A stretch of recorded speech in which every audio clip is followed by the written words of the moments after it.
Good morning guys. Nandito kami ngayon sa isang napakagandang lugar sa Lagunoy. One of the best place here in Lagunoy. Cheras Altas Cafe. Isa sa mga tourist spot dito.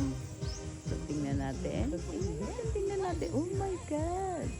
Dito pa lang ito sa harap. So, papasok tayo. Titingnan natin ha. Kasi, ang nakalagay dito is Building. Ito, Building. Yung car nalak na. Ayan. Ito yung pinaka-ano niya. Ang ganda. As in. So, welcome to Cheras Altas Cafe. Building, Lagunoy. Pasok tayo. Good morning po. Si